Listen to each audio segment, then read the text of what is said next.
រុនដៅដែលឆេះជាបន្តបន្ទាប់ជាង50ឆ្នាំតើអ្នកធ្លាប់ឮអំពីទ្វារទៅកាន់នរកដែរឬទេមានរុនដៅមួយដែលបានឆេះជាបន្តបន្ទាប់អស់រយៈពេលជាងកន្លះសតវត្សមកហើយរឿងនេះចាប់ផ្ដើមនៅឆ្នាំ1971នៅពេលក្រុមអ្នកស្រាវជ្រាវបានខួងរោគឧស្ម័នធម្មជាតិនៅពេលពួកគេចាប់ផ្ដើមជីកខួងដីស្រាប់តែប្រទះចម្រងឧស្ម័នធម្មជាតិក្រោមដីដែលធ្វើឲ្យដីនៅជុំវិញនោះបាក់ស្រុតចុះមកភ្លាមឧបទ្ទវហេតុបាក់ស្រុតនោះដែរបានបាត់បង់ឧបករណ៍ជើងទម្រខួងនិងជំរកបោះជំរុំរបស់ក្រុមការងារបានធ្លាក់ចូលទៅក្នុងរណ្ដៅនោះប៉ុន្តែជាសំណាងល្អគ្មានមនុស្សណាម្នាក់បាត់បង់ជីវិតឡើយដីដែលបានបាក់ស្រុតបង្កើតជារណ្ដៅដ៏ធំមួយនិងបញ្ចេញឧស្ម័នមេតានជាច្រើនដោយបារម្ភថាឧស្ម័នអាចប៉ះពាល់ដល់មនុស្សនិងបរិស្ថានពួកគេបានសម្រេចចិត្តដុតវាដោយគិតថាភ្លើងនឹងរលត់ក្នុងរយៈពេលតែប៉ុន្មានថ្ងៃប៉ុន្តែអ្វីដែលនឹកស្មានមិនដល់គឺភ្លើងនោះនៅតែបានឆេះជាបន្តបន្ទាប់រហូតមកដល់សប្តាហ៍ថ្ងៃនេះ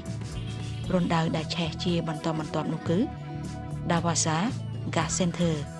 ស្ថិតក្នុងវាលខ្សាច់ Karakum Desert នៃប្រទេសទូមេនីស្តង់រណ្ដៅនេះមានអង្កត់ផ្ចិត70ម៉ែត្រនិងជម្រៅប្រហែល30ម៉ែត្រនៅពេលយប់អណ្ដាតភ្លើងរាប់រយបានបំភ្លឺផ្ទៃរណ្ដៅធ្វើឲ្យវាមើលទៅគួរឲ្យភ្ញាក់ផ្អើលនិងជាមូលហេតុដែលមនុស្សជាច្រើនហៅវាថាទ្វារទៅកាន់នរកទោះជាយ៉ាងណារដ្ឋាភិបាលនៃប្រទេសទូមេនីស្តង់បានខិតខំស្វែងរកវិធីពន្លត់ភ្លើងនេះជាច្រើនលើកច្រើនសារប៉ុន្តែដោយសារទំហំនិងសម្ពាធឧស្ម័នក្រោមដីដ៏ខ្លាំងក្លាការពន្លត់នៅតែជាភារកិច្ចដ៏លំបាកស្មុគស្មាញបំផុតប៉ុន្តែវាបានប្រែក្លាយជាបាតុភូតដ៏អស្ចារ្យនិងអាចកំបាំងបំផុតមួយនៅលើភពផែនដីដែលនៅតែបន្តឆេះសន្ធោសន្ធៅ